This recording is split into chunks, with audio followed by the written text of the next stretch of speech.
Hello, in this video I want to show you how to pair new Bluetooth or remote devices with JVC Smart TV.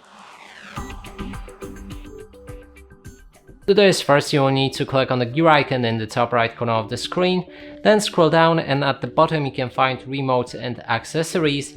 When you click on it, it should enter Bluetooth pairing mode. And then now you need to also enter Bluetooth pairing mode on a device that you want to pair. For each device it might be different. For example, on our remote, to enter the pairing mode, we need to click on the source button on the remote itself, which should be located right here. Click and hold it between 5 to 15 seconds and it should appear on the list on the right. Then you'll be able to pair it.